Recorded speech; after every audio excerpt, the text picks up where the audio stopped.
Nous sommes déjà en été. Ah, cette magnifique saison où les vieux crament au soleil, les bons repas de famille autour d'un bon barbecue. Et les putains de moustiques!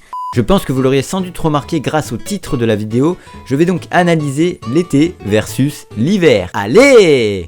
Alors on va commencer par la saison la plus froide. Je vais commencer par faire les points positifs, points négatifs. Le premier point positif de l'hiver, c'est les fêtes en fin d'année. Alors franchement, moi j'aime bien les fêtes en fin d'année, c'est super cool. Le chocolat, les cadeaux, sans oublier le deuxième point positif, les repas de famille. Ah franchement, je pense que sur une échelle de 1 à 10 par rapport à toute l'année, oui, c'est des calculs scientifiques, à Noël que tu bouffes le plus de foie gras, de merde. Le foie gras, c'est un des aliments les plus achetés, je pense, aux fêtes de Noël parce que on en retrouve à toutes les tables des familles. Alors après, il y a plusieurs familles. T'as la famille qui va faire un repas normal, une entrée, un plat chaud, un fromage, un dessert. Et t'as la famille, les couilles, genre il y a 50 repas. C'est pré-apéro, apéro, fin d'apéro, pré-entrée, entrée, fin d'entrée, premier plat, deuxième plat, troisième plat, quatrième plat, cinquième plat, premier fromage, deuxième fromage, troisième fromage, quatrième fromage. Et puis à la fin, le gros dessert, sa mère la pute avec la bûche et tout le bordel. Voilà.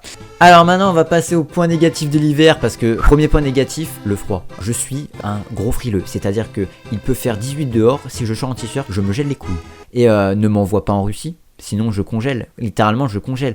Deuxième point négatif, le mauvais temps et la pluie. C'est vrai que il a tendance à plus pleuvoir en hiver. Et pour ceux qui ont la chance d'avoir de la neige chez eux, tant mieux pour vous. Je n'ai jamais personnellement connu une enfance où je me réveillais le matin, j'avais mes cadeaux sous le sapin, après-midi bataille de boules de neige et fabrication de bonhommes de neige.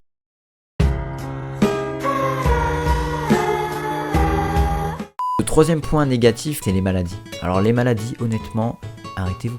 Je suis déjà tombé malade en hiver, c'est horrible, t'as froid, tu peux pas sortir, t'as la tête qui tourne, t'as des migraines, enfin bref. Symptômes de grippe, y a rien de pire.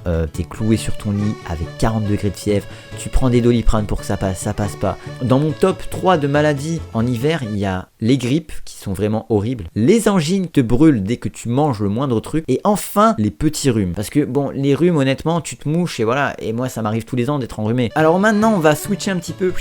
On va commencer par parler des points positifs de l'été, ce que je kiffe en été. Donc on va commencer par le premier point positif de l'été, c'est la plage et la piscine, le fait de pouvoir se baigner. Alors pour les plus chanceux, la plage, et pour les moins chanceux, la piscine. Je vous explique pourquoi. Dans la France, il y a des endroits où on n'a pas la plage. Voilà, tout simplement. Oh putain. Voilà, tu dormiras moins con ce soir. Et donc voilà, je disais les piscines pour les moins chanceux parce que franchement la plage c'est déjà gratuit et puis c'est hyper grand. Voilà, donc c'est très vaste. Le deuxième point positif, et franchement ça on ne peut pas nier dans le sud, c'est l'été, il y a beaucoup de soleil. Et franchement moi je kiffe purement le sud par rapport à ça. Et donc le dernier point positif, c'est si tu es écolier, donc si tu travailles, tu peux poser 1-2 semaines. Et si tu es écolier, t'as les 2 mois. C'est vraiment cool d'avoir 2 mois de grandes vacances. Alors donc voilà, après avoir parlé des points positifs, avoir embelli l'été et tout, on va cracher sur l'été parce qu'il y a des trucs que je ne peux pas blairer. Il y a des trucs qui m'insupportent, il y a des trucs que je ne veux vraiment plus que ça existe. Et malheureusement, ils sont toujours présents, ces petits points qui m'emmerdent. Alors on va commencer par quoi? Bon allez, de tête, la canicule, on en parle.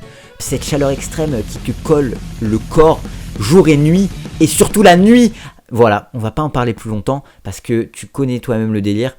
La canicule. Disons que le pire de tout dans la canicule, je pense que c'est les voitures. Quand tu rentres dans une voiture garée au soleil, c'est comme de rentrer dans un géant four, on va dire. Tout te brûle, le volant te brûle, pour peu que j'ai conduit. La ceinture te brûle, le bout de fer de la ceinture brillant te brûle. Et si tu es encore plus fort, tu top du top, si tu as des sièges en cuir noir, ah mais mec, et que tu es en short, tu sais, tu étais allé à la plage, donc tu as pris ton short de bain, ça a séché, tu te mets dans ta voiture, t'es posé, et là tu te brûles les cuisses, le bas des cuisses, t'es là, tu touches ton volant, t'es en train de mourir en fait, t'es en train de mourir, c'est une fournaise de bordel. La nuit, c'est insoutenable, je veux dire, j'ai envie de vivre dans mon frigo.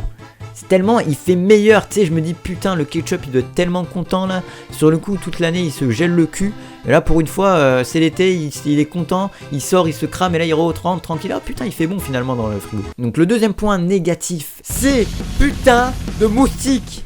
Je sais que Cyprien a fait une vidéo sur la canicule et les moustiques, mais il fallait que je le mette dans mon top les amis, il fallait que je le mette dans mon top. C'est un truc de merde, ça sert à rien. Le dernier point négatif, bon lui il est un petit peu moins hard, mais bon voilà, fallait quand même que je le dise aussi, les orages d'été.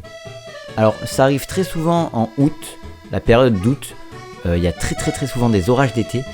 Et je trouve ça dommage parce que du coup ça gâche un peu l'été. Et donc voilà, c'est la fin de cette vidéo. N'hésite vraiment pas à aller voir mes réseaux sociaux, les liens seront dans la description. Je vous remercie parce qu'on est vraiment beaucoup sur cette chaîne. Donc moi je vous dis à plus, ciao ciao, à la prochaine. C'était Thomas, bisous.